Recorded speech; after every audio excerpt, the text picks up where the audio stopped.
Koki legendaris. Episode 9, ketemu lagi dengan Bang Ox. Jangan lupa like dan subscribe channel ini ya. Nyalakan lonceng notifikasi agar kamu tidak ketinggalan video-video terbaru dari Bang Ox. Benar, ada 3 hidangan baru hari ini. MU Xiaoyun sudah terbiasa dengan pujian seperti itu. Ling Hong hampir selalu mengatakan ini. Kalau begitu, beri aku dan Teng seporsi hidangan baru, 4 gelas jus semangka, dan 4 porsi nasi. Meskipun Ling Hong orang kaya, ia tetap sangat bijaksana saat memesan makanan. Sayang sekali jika menyia-nyiakan makanan lezat seperti itu. Maaf, udang sedang tidak tersedia saat ini, kata Yuan Ming lebih dulu. Mengapa? Tanya Ling Hong penasaran. Secara umum, Yuan Ming akan memasak apapun yang ada di menu, asalkan sesuai aturan. Ini pertama kalinya ia ditolak seperti ini. Itu tertulis di daftar harga. Yuan Ming menunjuk ke daftar harga. Ada pemberitahuan di belakang udang yang bertuliskan belum tersedia. Benar. Beberapa orang menoleh ke belakang. Hei, telur tehnya sudah kembali ke harga aslinya. Ayo, traktir kami, kata Teng tiba-tiba dengan terkejut. Benarkah? Ling Hong menatap telur teh di atasnya dan menyadari bahwa itu benar. Baiklah, kalau begitu 4 telur teh, 3 porsi hidangan baru, dan 4 porsi nasi, perintah Ling Hong lagi. Maaf, saat ini kami tidak menyediakan nasi putih. Yuan Ming sangat senang karena telur tehnya terjual tanpa perlu dipromosikan, tetapi tetap saja tidak ada nasi. Ada hidangan tumis, tapi tanpa nasi. Hanya restoran di Yuan Ming yang bisa menyajikannya. Bos Yuan, mudah bagimu kehilangan teman seperti ini, kata Ling Hong langsung. Tidak, karena aku tampan, aku bisa memasak, dan masakanku lezat, kata Yuan Ming serius. Haha. Ling Hong mengungkapkan kekagumannya atas omong kosong serius Yuan Ming. Lalu 4 mangkuk nasi goreng telur. Saat itu, Teng di sebelahnya memesan makanan lagi. Baiklah, silakan tunggu, kata Yuan Ming sopan. Bagi Yuan Ming saat ini, membuat nasi goreng berkualitas dewa bagaikan berhitung 1 tambah 1. Yuan Ming terobsesi dengan sensasi nikmat membuat nasi goreng yang sempurna. Di antara hidangan-hidangan baru, rumput jiling perlu ditangani dengan hati-hati. Tanpa asisten, Yuan Ming harus menyelesaikan semua ini sendirian. Tentu saja, Yuan Ming menikmati proses ini. Sistem ini memberi Yuan Ming keterampilan memasak yang tak tertandingi dan juga memberinya kesadaran untuk mengejar kesempurnaan. Yuan Ming sekarang tidak dapat menoleransi metode pengolahan material apapun yang dianggapnya di bawah standar, dan rumput jiling perlu diperlakukan dengan lebih hati-hati. Jika tidak, goresan sekecil apapun akan memengaruhi rasa halusnya. Jika orang seperti Yuan Ming menjadi menteri di zaman dahulu, ia pasti akan seperti Zhuge Liang, yang bekerja keras dan akhirnya meninggal karena kelelahan. Untungnya, ia kini hanya seorang koki, dan koki di restorannya sendiri. Ia memiliki jam kerja yang fleksibel dan tidak perlu khawatir kelelahan. Persiapan cakar yang lumer di mulut itu bahkan lebih merepotkan, jadi Yuan Ming terlebih dahulu mengeluarkan nasi goreng telur dan rumput jinling, yang kemudian diantar ke Ling Hong oleh MU Xiaoyun. Ini makanannya, silakan dinikmati, kata MU Xiaoyun setelah menyajikan makanannya. Ini benar-benar 3 piring rumput yang subur, segar dan menyenangkan. Jilian, yang menyukai musik rock dan memiliki penampilan yang lembut dan indah, berkata dengan berlebihan. Bos Yuan, apakah ini San Pancao? Tanya gurita yang paling belak-belakan. Kurasa itu sejenis sayuran liar. Teng, pria berotot dengan kontras yang imut, tampak sangat tertarik. Di sana, mereka memasukkan ceker ayam ke dalam panci rebus bertekanan tinggi dan mulai merebusnya. Mereka dengan hati-hati menutup panci, lalu berbalik untuk merespons. Itu bukan rumput, itu sayuran liar, kata Yuan Ming yakin. Bos Yuan, sepertinya Anda belum memasukkan apapun ke dalamnya. Mustahil ini mentah. Kenapa disajikan seperti ini? Gurita tetap acuh tak acuh terhadap rumput jinling di depannya, betapapun lezatnya tampilannya. Kelihatannya begitu hijau dan indah, tanpa bekas digoreng atau dibumbui. Tidak ada sup di dasar mangkuk putih itu kecuali ikan kecil yang lucu, yang membuat gurita curiga kalau itu mentah. Saya tidak bisa berkomentar banyak tentang memakan gurita mentah dengan sayuran liar. Sayuran liar biasanya memiliki rasa yang istimewa. Sayuran liar hampir tidak bisa dimakan jika dibumbui, tetapi jangan sampai dimakan mentah. Kamu tidak makan selada di tempat lain. Jadi kamu tidak mengerti apa yang Bos Yuan makan di sini? Tanya Ling Hong langsung. Sepertinya kebanyakan orang mengira ini mentah. Padahal, Yuan Ming sangat teliti dalam mengolah rumput jinling, dan memasaknya juga sangat cepat. Mustahil bagi banyak orang untuk mengawasinya. Ini tidak mentah, ini sudah digoreng, kata Yuan Ming tepat pada waktunya. Benarkah? Gurita tampak ragu.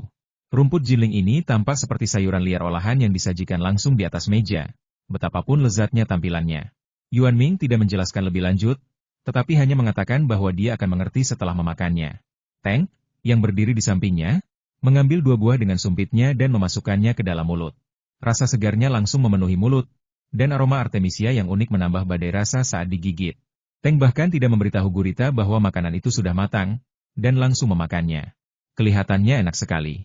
Jilian segera bergabung dengan tim makan. Coba guritanya. Ling Hong tak mau ketinggalan, jadi ia mengambil sumpitnya dan mulai makan. Gurita melihat ke kiri dan ke kanan, dan mendapati semua orang memasang ekspresi mabuk di wajah mereka. Teringat keahlian memasak Yuan Ming yang luar biasa. Meskipun mentah, tetap patut dicoba. Maka, ia pun berhenti bersikap sopan dan mulai makan langsung. Tentu saja hanya dengan mengambil sepotong kecil yang lembut. Setelah menghabiskan satu, mereka berempat memulai pertarungan diam-diam untuk mendapatkan makanan, beradu kecepatan dan ketepatan. Panci presto di sana bisa mempersingkat waktu.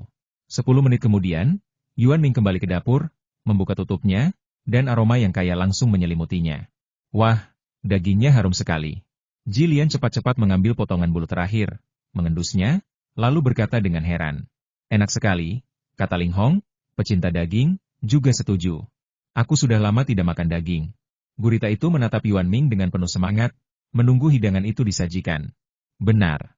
Sejak aku makan di sini bersama Bos Yuan, aku jadi jarang makan di luar, kata Ling Hong setuju. Tunggu saja makanannya datang. Teng tampak paling tenang. 4 cakar ini lumer di mulut. Yuan Ming secara pribadi membawakan nampan berisi 4 butir telur teh. Aku tidak akan mengganggu Bos Yuan lagi, kata Jilian sambil langsung mengambil piringnya. Melihat ini, yang lain pun ikut mengikutinya. Pada saat ini, Yinya baru saja masuk. Apa yang baunya enak sekali? Yinya mengernitkan hidungnya yang halus. Sincai, kamu sudah lama tidak ke sini. Yuan Ming melihat mata Yinya berbinar dan berkata dengan serius. Bisnis Bos Yuan semakin membaik. Saya sudah mengantre selama 20 menit, kata Yinya sambil duduk sambil tersenyum. Tidak ada yang bisa kulakukan. Makanan di sini terlalu mahal. Aku hanya seorang pekerja dan tidak mampu membelinya. Canda Yinya sambil tersenyum. Tidak, itu harga normal. Yuan Ming benar-benar merasa harganya tidak mahal untuk bahan-bahan seperti itu. Yah, keahlianmu memang sepadan dengan harganya. Yinya mengerti bahwa Yuan Ming sama sekali tidak mengerti maksudnya.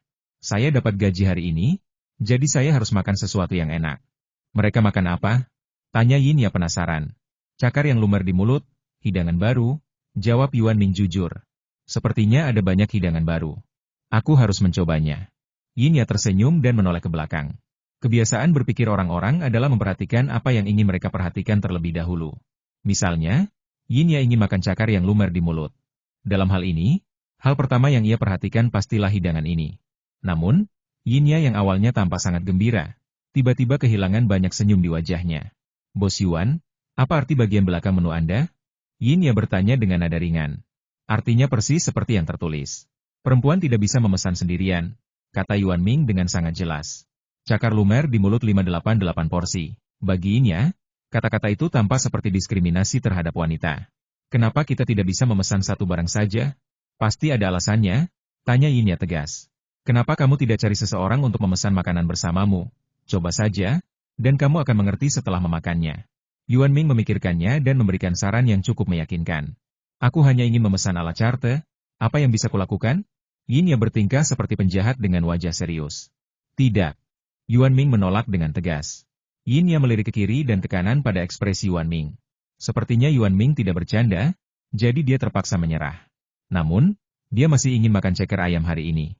Sambil mengeluarkan ponselnya, Yinya langsung menelepon rekannya, gadis berambut pendek yang pernah datang ke sana.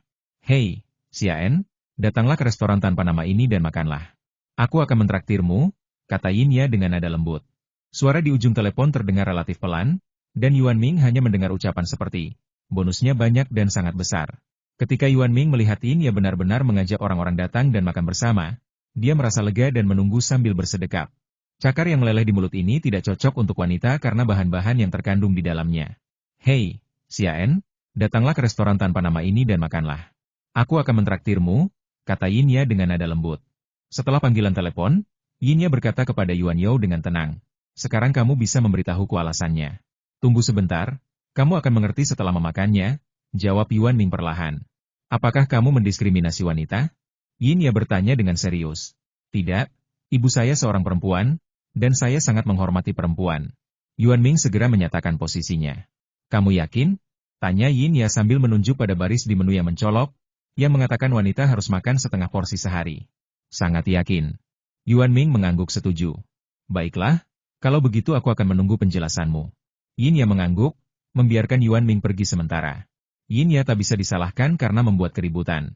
Sebagai asisten direktur perempuan, wajar saja jika ia akan menghadapi berbagai bentuk diskriminasi terhadap perempuan di tempat kerja sebuah perusahaan besar. Tentu saja, semua orang beradab dan tidak akan mengatakannya dengan lantang, tetapi tak terelakkan bahwa hal itu akan terungkap dalam tindakan mereka. Namun, Yuan Ming cukup istimewa di hatinya.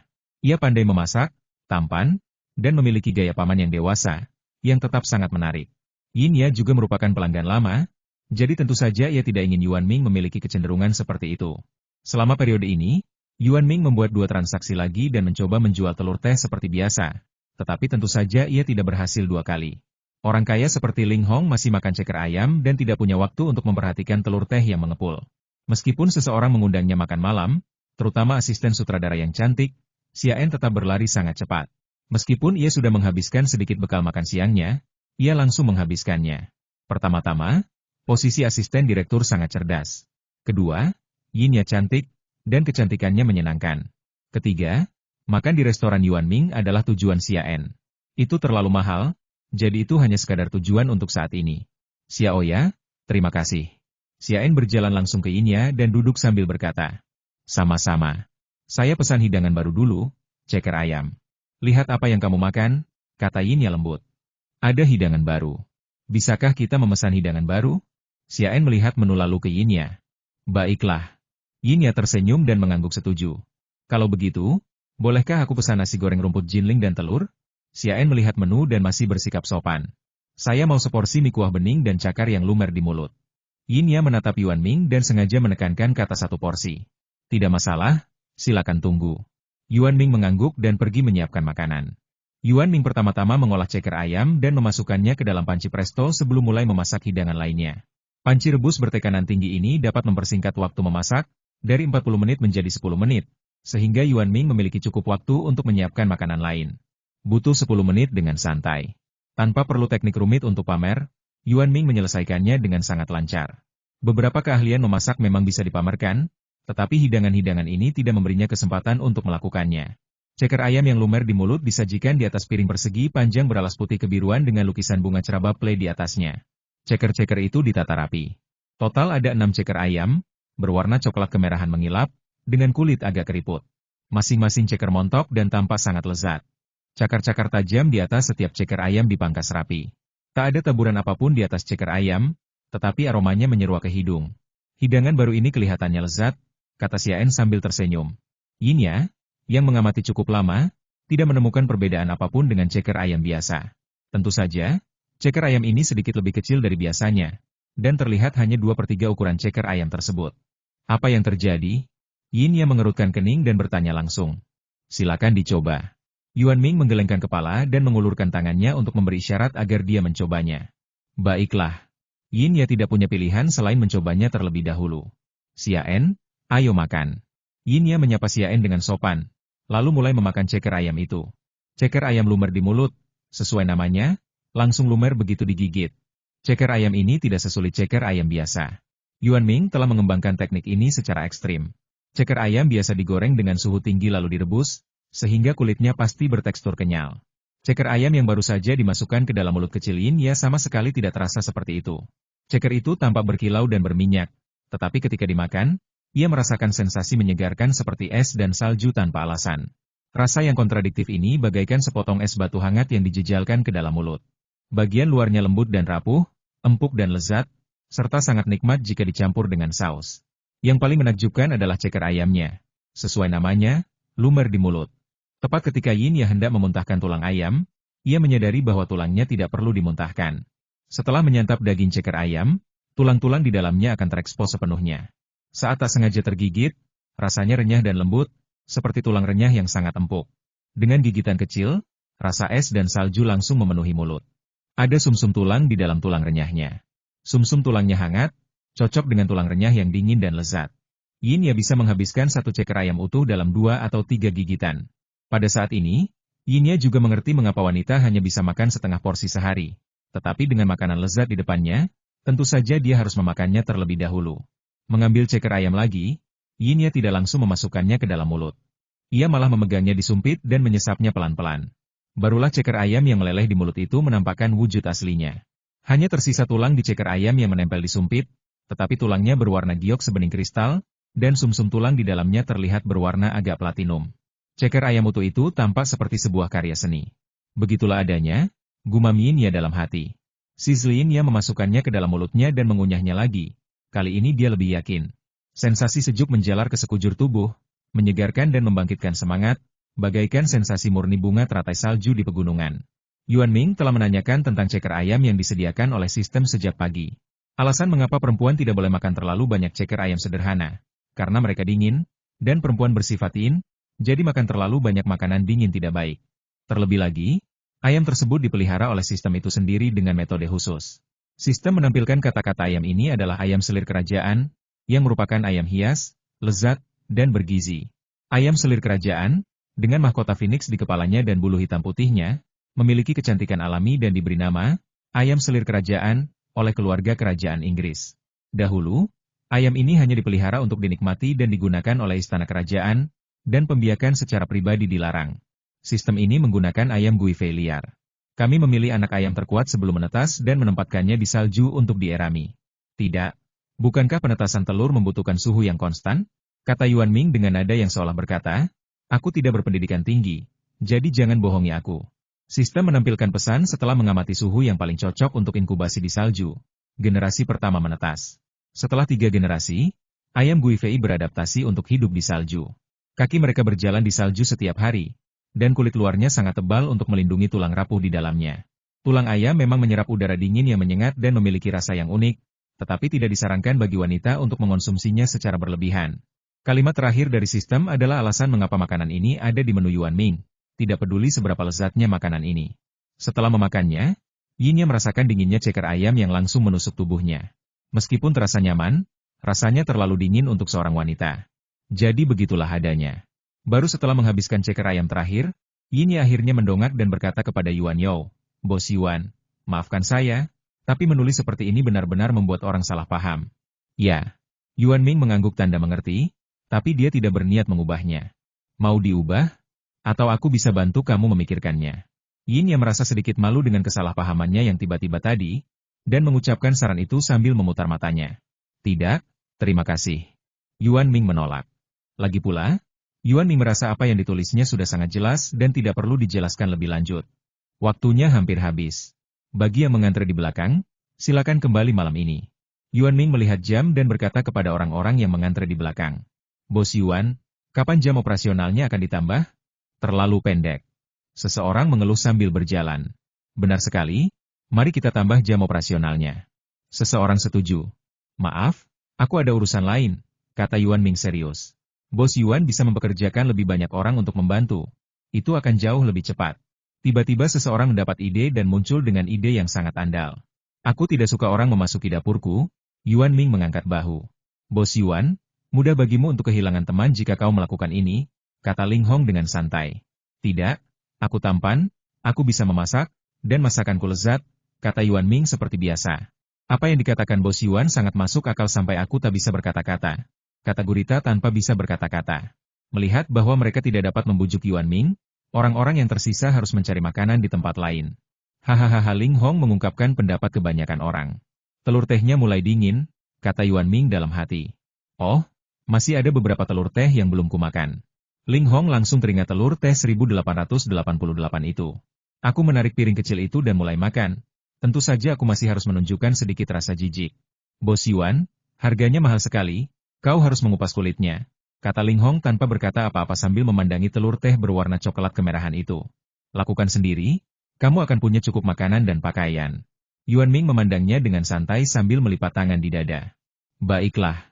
Ling Hong dan yang lainnya mulai makan telur teh. Kulit telur ini masih sama, sangat mudah dikupas. Intinya, Anda bisa mengupas seluruh kulit telur dengan mengupasnya sedikit. Setelah mengupasnya, beberapa orang sedikit tertegun dan saling memandang. Apakah ini lukisan pemandangan? Jilian sedikit tidak percaya. Masing-masing dari kita berbeda, dan gambarnya lengkap. Gurita menyatukan telur teh beberapa orang dan berkata dengan tak percaya. Sungguh berbeda. Puncakku tampak seperti puncak tunggal yang menjulang ke awan. Sementara puncakmu, Ahong, Tampak seperti seseorang yang berlayar sendirian di sungai dengan perahu kecil. Sungguh menakjubkan, kata Teng setelah mengamati dengan saksama. Memang, bentuknya seperti ukiran telur, dan aromanya elegan dan alami, kata Ling Hong setelah menarik napas. Cobalah. Jilian mengambil telur teh dan mulai memakannya. Orang ini selalu seperti ini. Tak ada karya seni yang akan bagus begitu jatuh ke tanganmu, kata Ling Hong tanpa berkata-kata. Lagi pula ini bisa dimakan, dan baunya sangat menggoda. Gurita itu pun mulai menikmati telur tehnya. Lupakan saja, ayo makan juga, kata Teng sambil menatap Ling Hong. Baiklah, Ling Hong setuju, dan mereka mulai memakan telur teh. Adapun rasanya, ekspresi kenikmatan di wajah mereka sudah menjelaskan semuanya. Telur teh sebenarnya tidak sebesar itu, dan hanya butuh 5 menit untuk menghabiskannya setelah mengunyahnya perlahan. Bagaimana kalau satu lagi malam ini? Tanya Yuan Ming dengan nada datar. Tunggu sampai aku menelan suapan terakhir. Ling Hong sebenarnya sudah menelannya sejak lama, tetapi ia masih menikmati aroma teh dan telur. Ahong, bagaimana kalau satu lagi malam ini? Kata gurita dengan sangat bijaksana. Senyum tipis muncul di wajah kaku Yuan Ming, meski hampir tak terlihat. Kamu yang traktir? Tanya Ling Hong langsung. Ahong, sebagai orang kaya, kamu harus bertindak seperti orang kaya. Itu hanya telur teh. Tidak baik bersikap pelit, kata gurita serius, seolah-olah Ling Hong telah melakukan kesalahan dengan tidak mentraktirnya. Tidak, aku sedang miskin akhir-akhir ini, jadi kau yang mentraktirku. Bukankah kau baru saja membuat pesanan besar, tapi kau belum mentraktirku? Kata Ling Hong terus terang. Kalau begitu, Teng dan aku, 2 orang malang ini, tinggal menunggu makanannya. Kami tidak keberatan siapapun di antara kalian yang mentraktir kami. Tentu saja, wajar saja kalau Oktopus yang mentraktir kami. Jilian dengan cerdik mengajak Teng sebagai sekutu. Baiklah, kalian boleh melakukan apapun yang kalian mau. Teng berkata dia akan menunggu makanannya. Kedua orang ini, kata Gurita dengan marah. Gurita, tolong traktir aku, kata Ling Hong dengan bangga. Oke, ayo kita makan malam. Gurita berterus terang. Tadinya dia cuma bercanda, tapi sekarang setelah dibujuk, dia langsung setuju. Baiklah, ayo pergi. Ling Hong memimpin dan berjalan keluar pintu. Di sisi ini, Xiaen dan Yin ya baru saja selesai makan. Terima kasih, Xiaen, ayo pergi. Yin ya pertama-tama berterima kasih kepada Yuan Ming, lalu berbalik ke arah Xiaen dan berkata, Baiklah, Bos Yuan, ayo pergi. Xiaen yang riang mengikuti Yin ya setelah mengatakan itu. Kini hanya Mu Xiaoyun yang tersisa di toko. Yuan Ming melihat mangkuk-mangkuk yang tersisa di atas meja dan berkata langsung, Xiaoyun, pulanglah. Jangan terlambat malam ini. Mangkuk-mangkuknya belum diambil. Mu Xiaoyun menatap mangkuk-mangkuk yang tersisa di atas meja dengan ragu. Tidak perlu, kamu bisa kembali. Yuan Ming melambaikan tangannya dan membawanya kembali ke dapur. Begitu Mu Xiaoyun pergi, Yuan Ming menutup pintu dan memeriksa kemajuan tugas terlebih dahulu. Tugas sementara jual 10 butir telur teh dengan harga asli dalam waktu 2 hari. Hadiah sebuah novel tentang ukiran. Kemajuan tugas 4/10. Sepertinya aku harus bekerja lebih keras di bagian penjualan. Gumam Yuan Ming sambil melihat daftar tugas. Jadi, para pengunjung yang datang malam itu mendapati Yuan Ming sangat cerewet hari ini. Pertanyaan yang paling sering ia ajukan adalah apakah kami ingin makan telur teh hari ini. Anda bilang Bos Yuan mencoba menjual sesuatu kepada Anda, tetapi ketika Anda menolak, Bos Yuan tidak banyak bicara. Yang terpenting adalah ekspresi wajahnya masih seserius biasanya. Para pengunjung restoran memandang Mu Xiaoyun dan bertanya apa yang terjadi pada Bos Yuan, tetapi Mu Xiaoyun juga bingung. Saat para pengunjung sedang mengantre, seorang gadis muda tiba-tiba masuk dari luar. Ia tampak sangat ceroboh dan mengenakan setelan pelaut seperti di anime, dengan kuncir kuda tinggi. Ia tampak muda dan energik, dengan wajah cantik yang penuh kolagen. Bos, kudengar kamu punya nasi goreng telur emas. Gadis itu bertanya langsung pada Yuan Ming, mengabaikan ekspresi terkejut orang-orang di belakangnya. Ya, Yuan Ming memikirkannya dan memutuskan bahwa nasi goreng tingkat dewa juga bisa disebut nasi goreng emas, jadi dia mengangguk. Ketika gadis itu mendengar ini, matanya berbinar dan dia segera meletakkan tangannya di atas meja panjang dan berkata dengan penuh semangat. Bos, apakah nama belakang Anda Liu? Tidak. Yuan Ming mundur selangkah tanpa terasa, sedikit terharu oleh antusiasme tersebut. Kalau begitu, Bos, nama keluarga majikanmu pasti Liu. Dia mengangguk setuju dengan nada bicara seorang gadis, dan kuncir kuda di kepalanya tergerai indah. Maaf, aku tidak punya guru, gadis kecil. Kamu berbaris dulu, kata Yuan Ming dengan wajah serius. Jangan khawatir, semuanya. Aku tidak akan makan apa-apa. Aku hanya akan bertanya beberapa hal. Ini akan cepat, kata gadis itu sambil menangkupkan kedua tangannya dan menatap orang-orang yang mengantre di belakangnya dengan tatapan manis. Jangan khawatir, Semuanya. Aku tidak akan makan apa-apa. Aku hanya akan bertanya beberapa hal. Ini akan cepat, kata gadis itu sambil menangkupkan kedua tangannya dan menatap orang-orang yang mengantre di belakangnya dengan tatapan manis. Tidak apa-apa, tidak apa-apa, nak, kau boleh bertanya dulu, kata seorang pria berusia 40-an dengan murah hati. Lalu dengan sadar berjalan ke belakang dan berbaris lagi. Mungkin dia sedang memikirkan putrinya. Terima kasih, Paman. Gadis itu membungkuk sopan untuk mengungkapkan rasa terima kasihnya. Sekarang tidak ada seorang pun yang keberatan. Yuan Ming mengerutkan kening dan tidak ingin memperhatikan siapapun. Paman, apakah nama keluarga ayahmu Liu? Dan apakah ibumu seorang peri? Gadis itu terus bertanya seperti senapan mesin. Yuan Ming menyilangkan tangannya dan menunggu gadis kecil itu menyelesaikan pertanyaannya sebelum menjawab. Tidak, mau makan apa? Hei, bos, kamu tidak mau menjawab? Gadis itu menatap Yuan Ming dengan tajam. Menunya ada di belakang. Katakan padanya kalau sudah memilih. Yuan Ming menunjuk Mu Xiaoyun, lalu pergi ke tempat lain untuk bertanya kepada pelanggan. Wah, imut sekali, apa kau putrinya? Oh, begitu? Rumah leluhurmu pasti Guangzhou. Gadis itu menoleh ke arah tangan Yuan Ming dan melihat Mu Xiaoyun berdiri di sana dengan cantik, lalu langsung berseru. Yuan Ming yang sedang berbalik, terhuyung dan hampir terjatuh. Putri? Dia baru 24 tahun. Bagaimana mungkin dia punya putri 16 tahun? Dia menatap tanah tanpa ekspresi, lalu ke sepatunya, dan mulai berkata kepada sistem, Sistem, lantaimu ternyata licin. Namun, sistem tidak merespons. Tok-tok-tok gadis berbaju pelaut itu segera berjalan ke depan Mu Xiaoyun sambil menoleh ke kiri dan ke kanan. Permisi, apa yang ingin Anda makan? Mu Xiaoyun merasa sangat tidak nyaman, mundur selangkah, dan bertanya dengan hati-hati. Apakah namamu Dudu? Gadis berbaju pelaut itu mengucapkan satu demi satu nama. Bukan, namaku Mu Xiaoyun. Mu Xiaoyun tersenyum canggung. Hah, bukan dia. Gadis berseragam pelaut itu menatap Yuan Ming dan Mu Xiaoyun bergantian. Kamu mau makan apa? Mu Xiaoyun merasa meskipun kakak perempuan ini cantik, dia sepertinya tidak terlalu pintar. Mana menunya? Gadis berbaju pelaut itu akhirnya mengatakan sesuatu yang bisa dipahami Mu Xiaoyun. Mu Xiaoyun dengan cepat menunjuk ke dinding di belakangnya dan berkata, ini menunya. Oh, gadis berseragam pelaut itu menggaruk kepalanya dan menoleh, bergumam sambil melihat, kenapa tidak ada? Apa itu rumput Jinling? Apa itu dari anime baru? Bos, tolong beritahu saya apakah kota asal Anda Guangzhou. Gadis bersetelan pelaut itu tampak memohon. Tidak. Yuan Ming masih berkutat dengan masalah wajah dan menjawab dengan santai. Ia tidak pernah melihat wajah.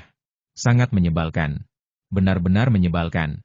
Baiklah, kurasa kau pasti punya hubungan dengan Liu Angxing atau Master Jidi. Aku akan mencari tahu, kata gadis berseragam pelaut itu lalu berlari keluar. Baru setelah tak terlihat lagi kedai Yuan Ming, aku menepuk dada dan mendesah, untung aku larinya cepat. Kedai ini benar-benar curang. Tapi aku ingin sekali mencoba nasi goreng emasnya. Hahaha pada saat ini Wu Hai tertawa terbahak-bahak dengan cara yang sangat tidak baik. Apa yang kau tertawakan? Yuan Ming menatap Wu Hai dengan tatapan bingung. Putrimu, hahaha, Bos Yuan, kau terlihat sangat cemas, kata Wu Hai sambil berusaha menahan tawa. Yuan Ming melirik Mu Xiaoyun tanpa sadar, lalu berkata dengan serius, kita perlu mencari tahu tentang hidangan baru selama 2 hari terakhir, jadi kita tidak akan buka besok pagi. Dia juga mengatakan hal ini kepada orang-orang yang mengantri di luar. Wu Hai terdiam sesaat. Bos Yuan, ini bukan balas dendam kecil. Wu Hai menatap wajah Yuan Ming dengan saksama dan berkata dengan ragu. Tidak. Yuan Ming membantahnya. Menurutku sangat mirip. Apa yang bisa kamu pelajari di pagi hari? Wu Hai tampak tidak yakin. Aku mendapat banyak inspirasi pagi ini. Yuan Ming masih tampak serius dan sungguh-sungguh. Semua yang dia katakan tampak serius. Baiklah, itu akan memakan waktu beberapa hari. Wu Hai ingat bahwa inspirasinya memang belum pasti saat melukis, jadi ia bertanya sebagai kompromi. Waktunya belum pasti, kata Yuan Ming sambil melirik Wu Hai. Tidak, kalian harus memberi kami waktu. Kalau tidak, bagaimana kami bisa sarapan? Wu Hai mencoba membangkitkan emosi semua orang. Belum dikonfirmasi. Yuan Ming masih tampak serius. Bos Yuan, tolong beritahu aku demi orang tua ini. Pria tua itu juga berkata dari samping. Mungkin 2 atau 3 hari. Yuan Ming menatap lelaki tua itu dan memberikan jawaban yang ambigu. Lalu, apapun yang dikatakan, Yuan Ming tidak menjawab. 3 jam tidaklah lama, masih ada 20 menit tersisa. Tepat ketika Yuan Ming mengira tugas sementara itu harus diselesaikan besok, seseorang masuk dari luar. Seorang pria ramping mengenakan setelan jas, tampak tenang dan pendiam, dengan ekspresi bangga di wajahnya. Pria itu memegang tas kerja kulit lembut di tangannya. Ketika masuk, Ia memilih tempat duduk di meja panjang melengkung yang paling jauh dari dapur dan duduk. Ia melihat sekeliling dan mengerutkan kening, tampak tidak puas, tetapi ia sangat sopan dan tidak mengatakan apa-apa. Tuan, apa yang ingin Anda makan hari ini? Tanya Mu Xiaoyun patuh. Kamu seorang pekerja anak. Pria itu mengerutkan kening lebih dalam. Saya bekerja selama liburan. Mu Xiaoyun menjawab setiap pertanyaan. Pria dengan tas kerja itu meletakkan tas kerjanya di pangkuannya dan duduk tegak. Ia mengabaikan Mu Xiaoyun dan berkata dengan sopan kepada Yuan Ming, "Tolong, bawakan saya sebagian dari semua hidangan yang Anda punya." "Maaf, silakan lihat menunya dulu," kata Yuan Ming dengan tenang. Lagi pula, Yuan Ming telah bertemu dengan orang kaya yang sok hebat sebelumnya, dan Ling Hong adalah salah satunya. Saya tahu harganya, tak perlu melihatnya, cukup satu saja untuk setiap hidangan. Nada bicara pria itu sopan, tetapi kata-katanya sungguh kasar, dan kesombongan di wajahnya semakin kuat. Kalau kamu buang-buang makanan, kamu akan masuk daftar hitam dan tidak akan pernah diterima lagi, kata Yuan Ming tenang sambil menyilangkan tangan. Adegan itu bagaikan dua orang yang tenang dan kalem, tengah bersaing dalam kepura-puraan. Mu Xiaoyun menyaksikan dengan linglung dari samping. Tidak apa-apa, bos. Cepatlah. Pria itu tidak terlalu peduli. Ia mengangkat tangannya untuk menunjukkan jam tangannya, melihat waktu, dan mendesak. Baiklah, tunggu sebentar. Yuan Ming berbalik dan mulai memasak. Sebagai seorang koki, hal yang paling membahagiakan mungkin adalah menghabiskan semua hidangan. Tetapi Yuan Ming tentu tidak tega melihat makanan yang ia persiapkan dengan hati-hati terbuang sia-sia. Oleh karena itu, aturan tentang membuang-buang makanan ditambahkan oleh Yuan Ming sendiri setelah ia menerima hadiah sayuran Jinling. Kali ini, Yuan Ming menyajikan hidangan satu persatu di atas meja. Tetapi pria itu sangat tenang dan tidak berniat mengambil sumpitnya untuk mencicipinya. Dalam 13 menit, Yuan Ming telah menyiapkan semua hidangan dan menyajikannya di hadapan pria itu. Hidangan Anda sudah sampai. Yuan Ming mengulurkan tangannya untuk memberi tanda bahwa sudah waktunya makan. Pria itu mengeluarkan sebuah kotak dari tas kerjanya, membukanya dengan cepat. Lalu ia berkata, "Sebenarnya, saya dengar ada yang bilang makanan Anda enak, jadi saya datang ke sini untuk mencobanya." Yuan Ming tetap tenang dan kalem, seolah-olah dia tidak penasaran siapa yang memperkenalkannya. Tentu saja Yuan Ming tidak penasaran, karena misi sementara dinyatakan selesai, dan Yuan Ming kini menunggu pintu tertutup agar ia bisa menerima hadiahnya. Enak gak sih? Tapi lumayan cepat, kata pria itu sambil mengulurkan tangan untuk mengambil hidangan vegetarian di atas meja. Jinling Chao mulai makan, gerakan makannya sopan dan tenang. Enak gak sih? Tapi lumayan cepat, kata pria itu sambil mengulurkan tangan untuk mengambil hidangan vegetarian di atas meja. Jinling Chao mulai makan, gerakan makannya sopan dan tenang. Silakan dinikmati, kata Yuan Ming dengan tenang, sama sekali tidak tergerak. Pria berjas itu tidak mempedulikan jawaban Yuan Ming dan mulai makan. Tetapi dia hanya menggigit sedikit dari tiap hidangan. Ada lebih dari selusin hidangan, tetapi pria berjas itu hanya menggigit satu kali setiap kali, meskipun terlihat bahwa ia tampak sangat bahagia. Dengan perlahan meletakkan sumpitnya, pria berjas itu berkata, "Ini benar-benar layak disebut sebagai makanan paling lezat. Terima kasih atas pujiannya." Wajah Yuan Ming tenang dan dia tampak sama sekali tidak peduli. "Tolong beri saya porsi lagi untuk dibawa pulang." Pria berjas itu tak pernah mau mengambil sumpitnya untuk kedua kalinya atas sesuatu yang telah dicicipinya, betapapun lezatnya. Namun kali ini pria berjas itu berbicara sedikit lebih cepat. "Maaf, kami tidak menyediakan layanan pesan antar," tolak Yuan Ming langsung. "Kamu tidak punya wadah? Aku bisa menyediakannya." Pria berjas itu menatap Yuan Ming dan berkata dengan ekspresi santai. "Kami tidak menyediakan layanan pesan antar." Yuan Ming mengulanginya langsung dan berhenti berbicara. "Kalau begitu, bagaimana kalau begini? Bawakan satu piring lagi, dan satu porsi lagi untuk semuanya." Pria berjas itu memikirkannya, dan nadanya pun menjadi lebih lembut. "Silakan lihat ke belakang." Kali ini Yuan Ming menunjuk tepat ke balik tembok dan berkata. Pria berjas itu tahu bahwa ada banyak aturan di Yuan Ming, tetapi ia tidak tahu persisnya apa saja, dan ia juga tidak tertarik untuk mengetahuinya. Ada banyak hal di dunia ini yang tidak bisa dibeli dengan uang, tetapi jumlahnya juga sangat sedikit. Tidak perlu. Aturan dibuat oleh orang-orang. Sedangkan untuk aturan di sini, aturannya dibuat oleh Anda sendiri. Jadi, saya akan membayar 3 kali lipat. Pria berjas itu langsung menolak dan kemudian menyebutkan harganya sendiri. Begitulah cara berbisnis di dunia selama ini, yang satu mengajukan penawaran dan yang lain menawar. "Permisi, masih makan? Ini sudah hampir jam kerja." Yuan Ming mengabaikannya dan bertanya sambil melihat hidangan di atas meja, yang semuanya baru disentuh sedikit. "Aku tidak akan memakannya lagi," kata pria berjas itu terus terang dan jujur.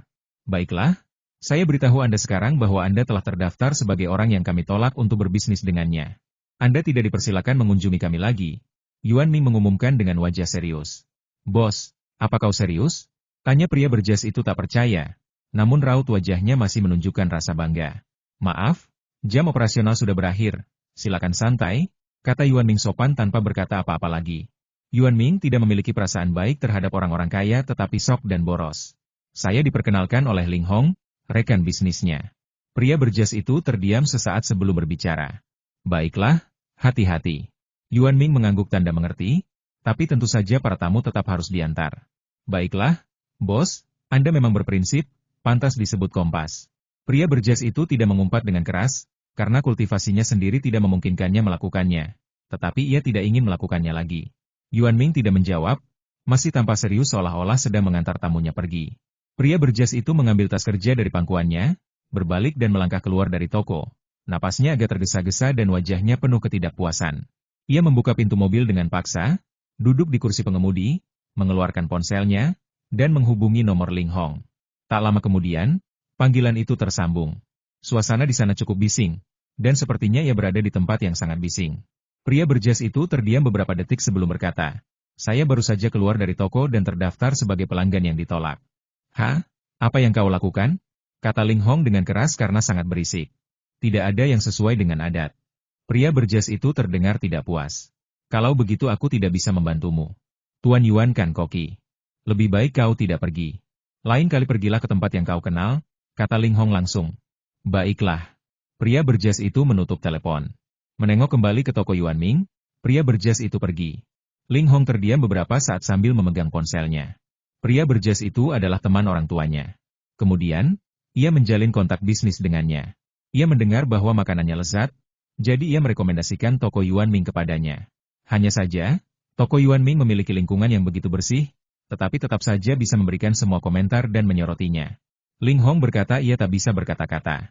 Seorang pria yang begitu mencintai kebersihan dan sombong sungguh merepotkan. Setelah Yuan Ming mengirim Nyu Xiaoyun pergi, dia tidak sabar untuk mengklik tugas tersebut. Tugas sementara jual 10 butir telur teh dengan harga asli dalam waktu 2 hari. Hadiah bab tengah ukiran. Kemajuan tugas 1010. Cukup klik untuk menerimanya, dan buku bersampul benang itu akan berubah menjadi titik cahaya dan menyebar jauh ke dalam pikiran Yuan Ming. Ia diam-diam membolak-balik teknik mengukir di buku itu. Bab tentang hidangan vegetarian berisi begitu banyak hal sehingga Yuan Ming tiba-tiba ingin mencobanya. Aku membuka mata dan mulai melihat ke dapur. Benar saja, ada lemari dengan tulisan ukiran vegetarian. Sepertinya lemari itu khusus digunakan untuk mengukir. Saat saya membukanya, tidak banyak hidangan vegetarian di dalamnya. Pada dasarnya itu adalah sayuran hias yang dapat digunakan untuk membuat udang. Yuan Ming langsung memilih lobak putih panjang, menimbangnya di tangannya, dan mendapati beratnya sekitar 3 pon. Sambil memegang lobak, Yuan Ming pertama-tama mencucinya di wastafel, lalu mengeluarkan pisau ukir, duduk di kursinya, dan mulai mengukir. Dodo. Pertama, potong lobak menjadi silinder setinggi 15 cm. Karena ukurannya harus sama, ambil bagian tengahnya saja. Yuan Ming memilih pisau ukir seberat 24 gram. Tebal 1,0 mm, panjang bila 90 mm, gagang 95 mm, dan lebar bila 18 mm. Ia mengambilnya dan pertama-tama menggenggam gagang kayunya untuk membiasakan diri. Kemudian ia mulai mengukir. Salah satu pilihan Yuan Ming adalah mengukir teratai air. Persyaratan untuk mengukir teratai air putih adalah kelopaknya harus bening, cukup tipis untuk mentransmisikan cahaya, kelopaknya mekar sempurna dan terhubung dengan indah, serta jantung teratai di tengahnya harus unik, seperti teratai asli. Sebuah pisau ukir berterbangan di tangan Yuan Ming. Awalnya, tangan Yuan Ming tampak asing. Seiring perkembangan ukirannya, gerakan tangannya menjadi semakin halus dan ia menjadi mahir dengan kecepatan yang sangat tinggi. Setelah beberapa saat, teratai air diukir, tetapi ada goresan kecil pada beberapa kelopak, yang tampak seperti diukir dengan pisau, dan 2 kelopak tampak lebih tebal. Sepertinya ini butuh banyak latihan, kata Yuan Ming dalam hati sambil memandangi teratai air di atas meja. Namun, teratai air ini cukup bagus untuk dekorasi hidangan bintang 3. Tentu saja, masih jauh dari cukup bagi Yuan Ming yang telah menguasai keterampilan mengukir tingkat tinggi. Setelah melakukan peregangan, Yuan Ming memasukkan teratai air ke dalam lemari es, membersihkan dapurnya, dan mulai menyiapkan makanannya sendiri. Membuka pintu lemari, Yuan Ming melihat telur-telur itu dan memutuskan untuk memberi dirinya nutrisi dengan merebusnya. Ketika Yuan Ming mengambil telur tersebut, sistem tidak merespons hingga telur matang. Yuan Ming dengan hati-hati mengupas kulit telur, memakannya, dan membayar. Sistem langsung menampilkan angka 456 yuan. Sistem, Apakah kamu menghitung berdasarkan harga nasi goreng? Tanya Yuan Ming tanpa berkata-kata, melihat harga pembayaran. Sistem menampilkan pesan tuan rumah dapat menikmati hidangan apapun di toko, kombinasi apapun, dan membayar sesuai harga makanan yang ditetapkan. Apakah ini keuntungan atau kerugian? Yuan Ming tetap diam. Tadi malam, Yuan Ming beradu kecerdasan dan keberanian dengan sistem. Ia masih sedikit bingung ketika bangun di pagi hari. Ia bermimpi tentang pedang dan golok sepanjang malam dan merasa lemas. Melihat waktu sudah menunjukkan pukul 9 pagi, Yuan Ming berbaring malas, rasanya malas bergerak. Pekerjaan yang monoton setiap hari membuat tubuh Yuan Ming sedikit lelah. Untungnya, ia diberitahu kemarin bahwa sarapan tidak akan disediakan pagi ini. Yuan Ming tiba-tiba teringat akan keterampilan barunya yang perlu ia latih lebih lanjut. Ia melompat dari tempat tidur, bergegas ke dapur, dan mulai mencuci piring. Terdengar suara percikan air, dan Yuan Ming keluar dari kamar mandi sambil menyeka rambutnya yang basah. Yuan Ming tidak suka menggunakan pengering rambut karena ia khawatir akan merusak rambutnya. Sebagai pria berpenampilan tua, rambut hitam adalah cara terbaik untuk menunjukkan usianya, tentu saja tanpa pewarna rambut. Jadi Yuan Ming mengelapnya sampai setengah kering dan tidak lagi meneteskan air, lalu langsung turun ke bawah. Dengan bunyi klik, lampu dapur yang sebanding dengan lampu tanpa bayangan pun menyala. Yuan Ming mulai memilih bahan-bahan di lemari, bersiap memanfaatkan waktu pagi untuk berlatih mengukir. Tentu saja, ia masih harus sarapan. Yuan Ming memutuskan untuk menyiapkan nasi goreng telur untuk sarapan. Setelah sarapan, wortel yang sudah dicuci ditiriskan dan siap dipotong. Melihat pintu yang tertutup rapat, Yuan Ming memutuskan untuk mengeluarkannya dan mengukir di sana. Masih ada tempat duduk di sana, jadi Yuan Ming berencana untuk mulai mengukir di sana. Ia melangkah maju dan membuka pintu dengan suara wus. Sinar matahari di luar langsung menyinari pintu. Yuan Ming memandangi beberapa pejalan kaki di jalan dan mengangguk. Sangat puas dengan suasana tenang itu. Berpikir tentang Yuan Ming yang menyiapkan satu kursi, satu pisau, dan satu sayuran untuk setiap orang, dia hanya duduk di pintu dan mulai berlatih. Dulu waktu saya buka kedai ini, kalau lagi bagus, saya biasanya pasang 2 meja di depan pintu untuk menjamu pelanggan. Tempatnya lumayan luas. Berbalik, Yuan Ming melirik kursi yang disediakan bersama meja. Kursi itu terbuat dari kayu solid. Meskipun berat, kursi itu nyaman diduduki. Kursi itu memungkinkan orang untuk duduk tegak tanpa merasa lelah, dan sesuai dengan ergonomi manusia. Dengan suara wus, Yuan Ming menarik kursi dan mengangkatnya dengan mudah. Sesampainya di pintu, ia tiba-tiba berhenti. Sistem menampilkan pesan level host terlalu rendah. Barang dari toko ini tidak dapat diambil dari toko. Ngomong-ngomong, jika sistem tidak mengingatkanku, Yuan Ming pasti sudah benar-benar melupakan masalah ini, tapi dia tetap harus berusaha sekuat tenaga. Bahkan kursi pun tidak bisa. Yuan Ming berdiri di sana tanpa ekspresi sambil memegang kursi. Sistem menampilkan pesan level host terlalu rendah, harap berusaha keras untuk meningkatkannya. Baiklah. Setelah mengatakan itu, Yuan Ming meletakkan kursinya kembali. Benar-benar tidak ada cara untuk membantah level tersebut. Pintu toko terbuka, ia naik ke atas dan memindahkan sebuah kursi dari kamarnya. Yuan Ming yang cerdas dan banyak akal tak akan terkalahkan oleh sebuah kursi. Aku menuruni tangga sambil memegang kursi di tanganku, sambil mengeluarkan suara dong-dong-dong. Sekarang Yuan Ming berhasil menempatkan kursi di posisi yang disukainya. Dan yang harus dilakukannya hanyalah mengambil bahan-bahan dan pisau ukir untuk memulai. Sambil memegang wortel besar di satu tangan dan pisau ukir di tangan lainnya, Yuan Ming bersiap untuk duduk dengan nyaman di pintu dan berlatih. Terkadang Anda menebak awal mulanya, tetapi tidak akhir-akhirnya. Sistem menampilkan pesan level host terlalu rendah, silakan tingkatkan. Haha. Yuan Ming mencibir. Yuan Ming mencibir perilaku sistem yang tidak masuk akal sebelum melanjutkan, saya hanya berlatih di pintu. Sistemnya senyap. Aku akan membawanya setelah selesai berlatih, bahkan sampahnya. Yuan Ming menyentuh dahinya tanpa berkata apa-apa. Sistemnya masih senyap.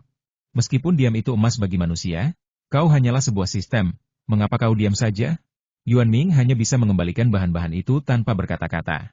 Paling buruk, ia bisa membelinya sendiri. Yuan Ming berdiri di dalam toko, memandangi kursi kosong di luar, lalu ke lemari penuh barang. Ia melangkah maju dan memindahkan kursi kembali ke dalam toko, menutup pintu, lalu keluar. Mengukir masih butuh latihan. Kalau tidak punya bahan baku, beli saja dari luar. Untungnya, ada pasar sayur kecil tak jauh dari sini. Meskipun tidak banyak barang di sana, sayuran seperti lobak cukup melimpah. Yuan Ming berjalan perlahan ke pasar sayur kecil dan membeli 10 lobak putih berukuran sama, beberapa wortel, dan lobak ungu. Singkatnya, ia membeli seikat lobak. Yuan Ming membeli seikat lobak, yang cukup berat. Perjalanannya tidak jauh maupun dekat, dan belum tentu ada yang mau mengantarnya naik taksi, karena barangnya banyak dan jaraknya dekat. Akhirnya, ia membawanya pulang. Pengalaman ini membuat Yuan Ming memutuskan untuk mengurangi belanjanya di lain waktu.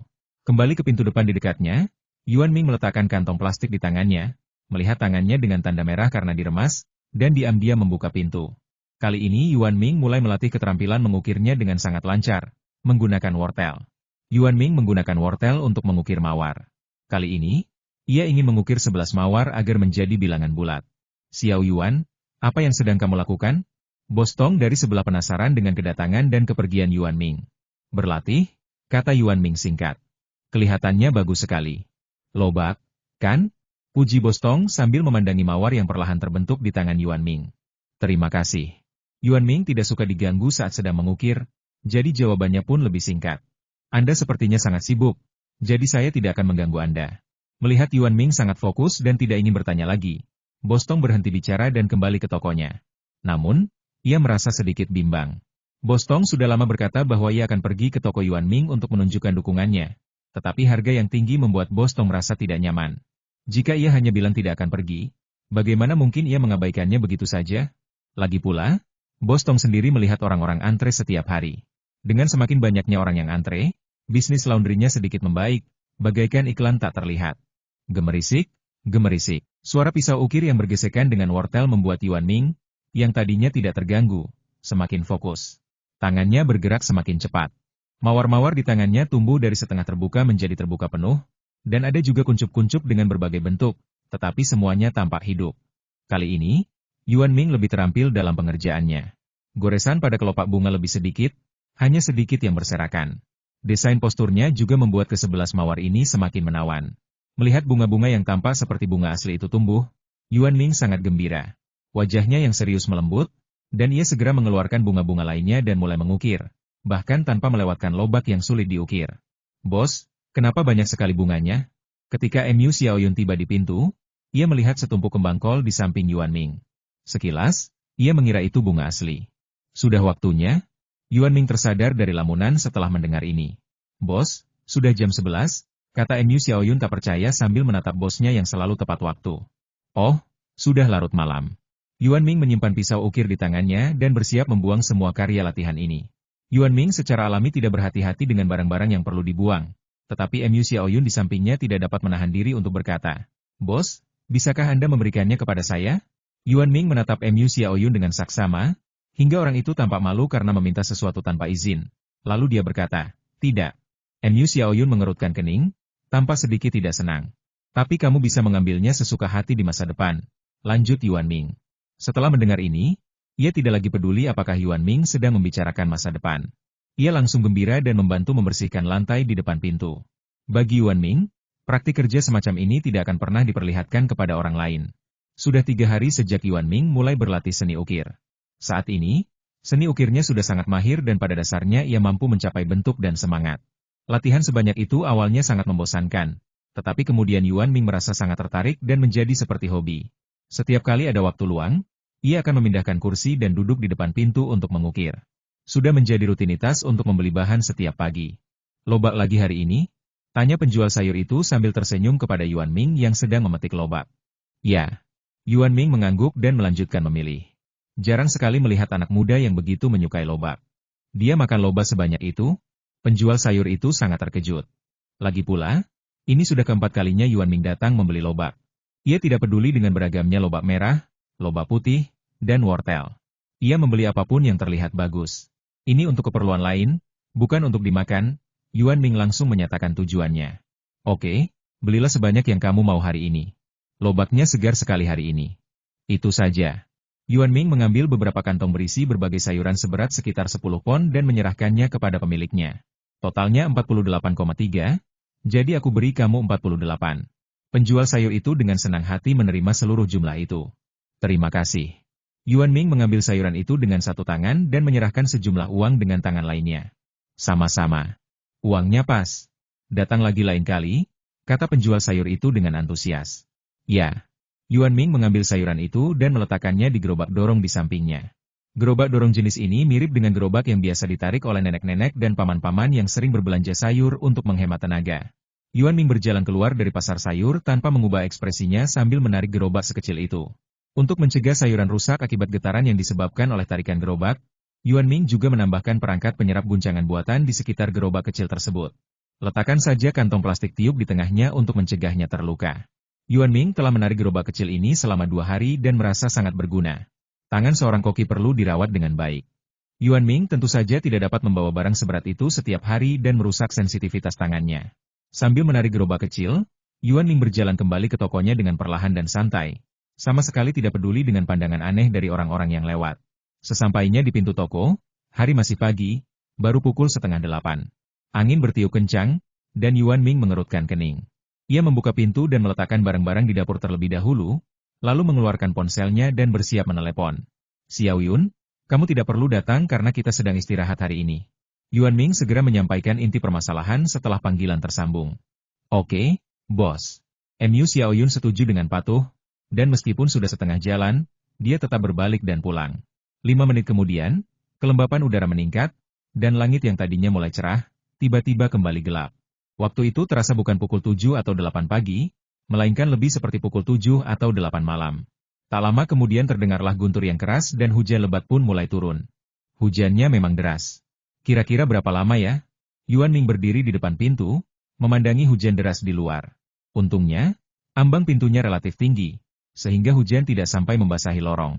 Awalnya hanya ada sedikit pejalan kaki, tetapi kini tak seorang pun terlihat. Namun, Yuan Ming tak berniat menutup pintu. Ia malah kembali ke dapur untuk menguleni adonan.